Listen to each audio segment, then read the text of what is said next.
welcome to FIMO. Minsan tinatawag po namin itong Filipino Internet Marketer and Online Worker. So ang video na ito ay tungkol po siya sa online job enlightenment. So sa mga taong gusto pong malaman tungkol sa pag-a-apply sa online job at sa mga taong gusto pong malaman kung ano po yung dapat nilang mai-prepare para makapag-apply ng online job, itong video na ito ay para po sa inyo.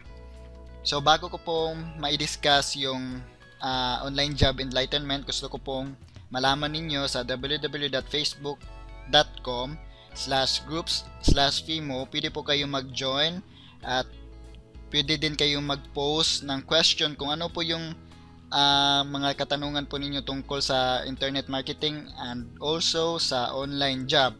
At ganoon din, dito ko po ilalagay yung mga files katulad ng mga application letter template at resume na pwede ninyong gamitin para mag-apply ng online job. Alright, so gusto ko po introduce yung sarili ko po sa inyo. So ako po si Hezra Panerio, isa po akong undergraduate, isang video editor, isa din nagtatrabaho bilang SEO, Search Engine Optimization, at also web developer assistant, at 5 years na po ako dito sa online job. So sinasabi ko pong undergraduate kasi gusto ko pong mabigyan ng pag-asa yung mga taong hindi nakapagtapos ng college at nagtatrabaho na lang, kasi minsan sinasabi nila hindi ka makapag online job kung hindi ka graduate ng college. Hindi po yun tama. Ako po isa pong undergraduate pero nakapagtrabaho po ako sa online job. So sa mga nag-graduate po ng college, isa din sa mga advantage yan kasi pwede ninyo maibigay or maipakita yung certificate ninyo or yung diploma ninyo sa inyong employer. Pero hindi ibig sabihin na yung mga undergraduate ay hindi na makapagtrabaho sa online job. So why I made this video? So it's one way to give thanks to my friends who teach me about online job. So isa sa mga pamaraan ko or isa sa mga way ko na maibigay yung pagpapasalamat ko sa kanila, sa mga friends ko na tumulong sa akin na magkaroon ng online job, is yung pag-create ng video na ito. So isa sa mga reason din is gusto kong makatulong sa mga tao na gustong malaman yung mga paraan na para makapag-apply sa online job. So what can you get or learn from this training? So this training is divided into 4 parts. First is the introduction, which is ito na po yung video na ito. Second video is things to prepare before applying. Third is where and how to apply. Fourth is the interview. So what is online job? So an online job, also known as a virtual job or electronic job, is an online version of a traditional job. Employers and online workers will only meet through online instead in person. Employers will submit offered job to the workers virtually. So bakit kaya why go for online job? First, you can work everywhere as long you have your laptop and internet connection. Kahit taga Mindanao ka, kung gusto mong pumunta ng magbakasyon ka sa Visayas, sa Cebu or anywhere in Visayas, as long meron kang laptop, computer or internet connection, pwede ka din makapagtrabaho doon. At for example, kung lipat ka kaagad, punta ka ng Luzon, pwede din. Kasi kapag as long meron kang laptop, meron ka lang internet connection, pwede ka din makatrabaho. Kasi everywhere you go, as long meron kang laptop or internet connection, pwede ka pa makapag-online at pwede ka pang makapag-attendance sa pinagtatrabahuan mo. Or pwede mong ma-chat yung employer mo. So, second, you can work at home and don't need to go to the office. So, hindi ka na pwede or hindi ka na kailangan pumunta ng office at doon ka magsasubmit ng mga work mo, kundi through online na. So sometimes you can work according to your timetable. So sa online job, minsan yung employer nagsasabi, as long natatapos mo yung project, kahit 3 days mo lang pinagtrabahoan, at yung the rest day of the week, kahit vacant yun, pwede kang hindi mag-online. As long natatapos mo yung project, at ganun din, na minsan nakadepende sa iyo kung anong oras kang mag-online at anong oras kang matatapos. So ang pinaka-importante na nabibigyan mo yung satisfaction yung employer mo. Pero minsan mayroong mga employer din na nagre-required sila na dapat mag-online ka 8 hours a day. So kung kumplituhin nila yung weekly nila ay full-time 40 hours a week. Yes. Tapos, pwede ka ding kumuha ng part-time. So, ang part-time is 20 hours per week.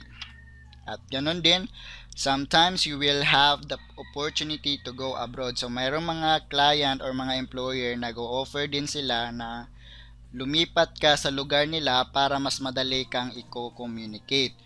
So, at ganun din, minsan mayroong mga employer, sila yung gusto nilang magbakasyon na lang sila, gusto na nilang mag-retire, at ikaw yung magdadala sa kanilang, ikaw yung magdadala sa trabaho nila. Ibig sabihin, ikaw yung parang ikaw yung assistant nila, at ikaw yung gagawa lahat ng mga trabaho nila, at sila ay yung ginagawa nila na lang nila ay magbibigay ng sweldo mo. At syempre gusto nilang palagi kayong nagko-communicate, kaya yung ginagawa nila minsan, nag-o-offer sila na lilipat ka or go abroad ka. Tapos ang last ay good salary offered. So sa online job, syempre dollars yung pera ng foreigner, kuko-convert mo sa Filipino money, edi mas magiging malaki ito kasi times 40 to 44 yata tayo ngayon . So who can apply? So sino yung mga pwedeng apply? So syempre kung 18 years old pataas, everyone can apply as long you have the skills that the employer needed. So kahit matanda ka, bata, 70 years old, as long nandyan yung skills na needed ng employer, pwede kang mag-apply. So, paano what if I don't have the skills or experience?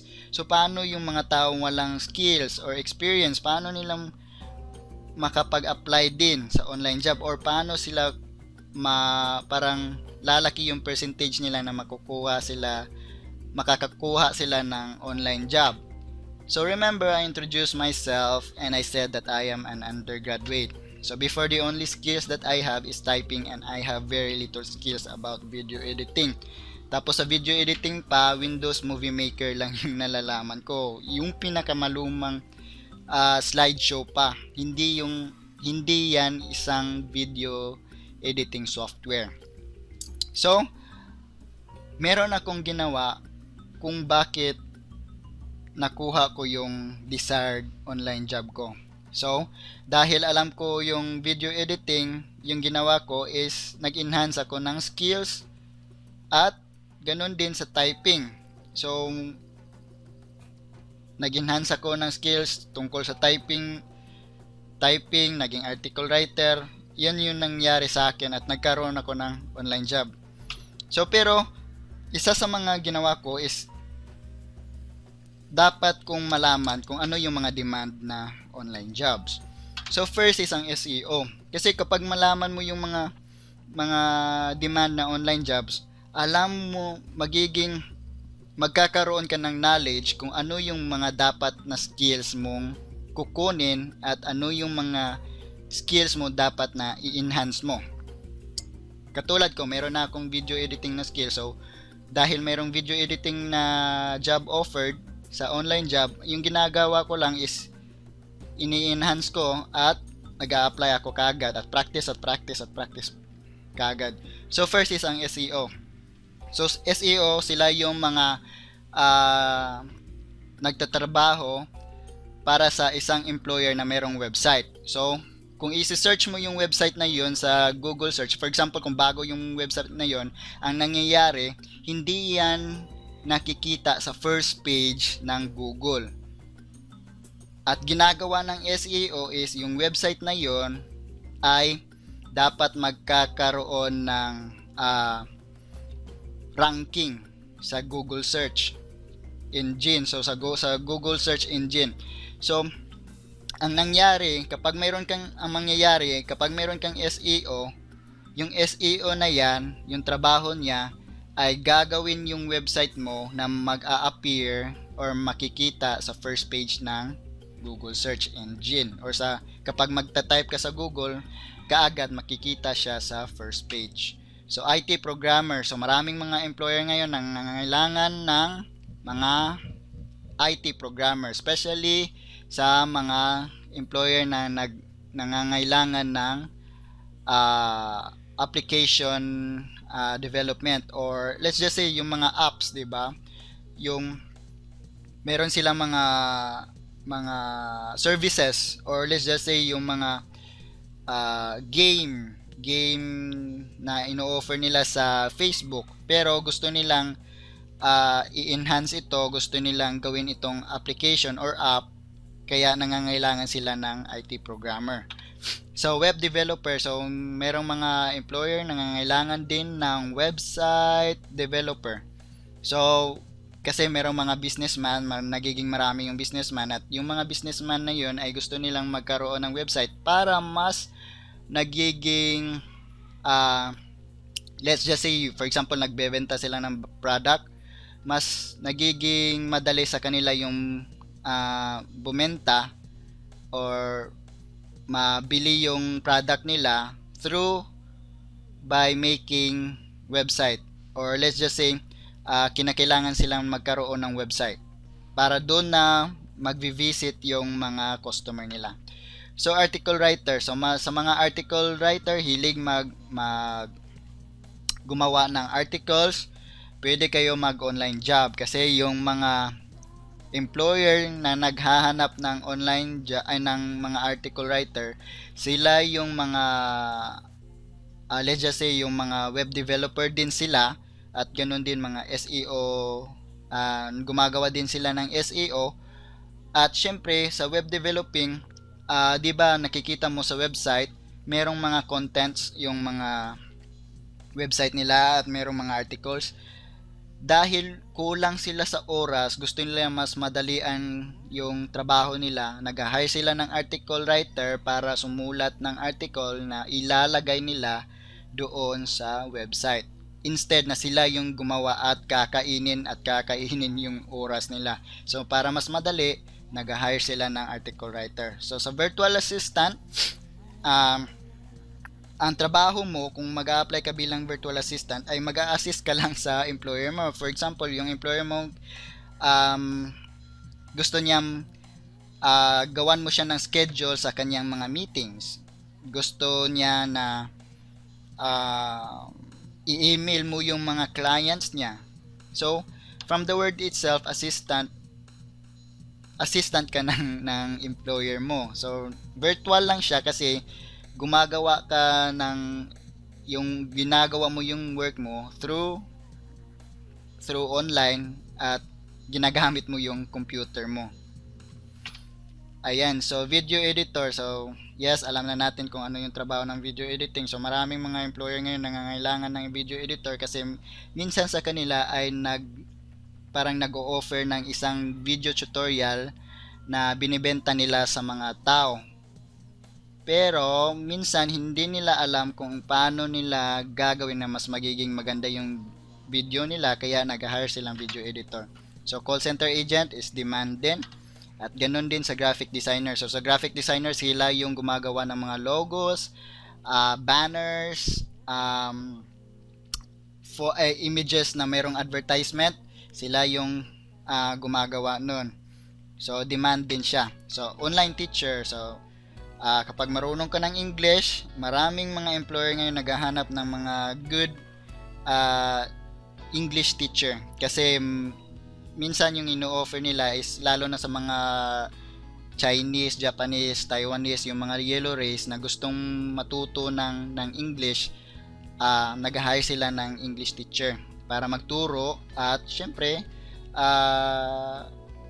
bigyan lang ng sweldo yung English teacher. Sige.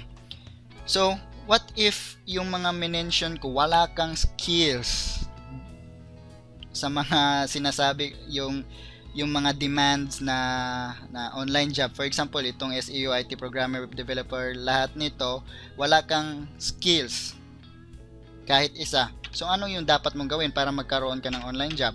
So first, asking from my friends yung ginawa ko is asking from my friends to help me to gain skills. Ask your friends who have the knowledge about online job. Yes, pwede mo yung gawin, di ba? So magtanong ka sa mga kaibigan mo na mayroon silang idea tungkol sa online job, mayroon silang skills ng SEO, mayroon silang skills bilang online teacher. So yun, makakatulong yun sa iyo. Pwede din sa FIMO, punta ka sa FIMO at magtanong ka doon. Meron mga nag-online job doon. So, isa sa mga ginagawa ko is yung pumupunta ako sa YouTube at tumitingin ako ng video tutorial. So, kung i-type mo yung, for example, video editing, meron ka agad na a-appear katulad nito, video editing tutorial, mag-a-appear siya kaagad ng yung mga tutorial. So, pwede mo yung panoorin at matuto ng video editing. So, tinawag ko siyang YouTube Academy kasi parang ka ding nag-aaral sa YouTube kasi maraming video tutorial talaga pwede mong makunan. At ganoon din sa search, pwede kang mag-search for forums that provide knowledge about the skills that you want to learn. So maraming mga forums nagpo-provide ng skills at knowledge about sa mga demand na online job. So for example sa SEO, maraming SEO forums na pwede kang makakuha ng skills, ideas.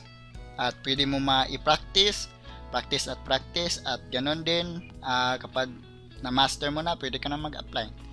So last is mag-enroll ka sa TESDA. Mayroong mga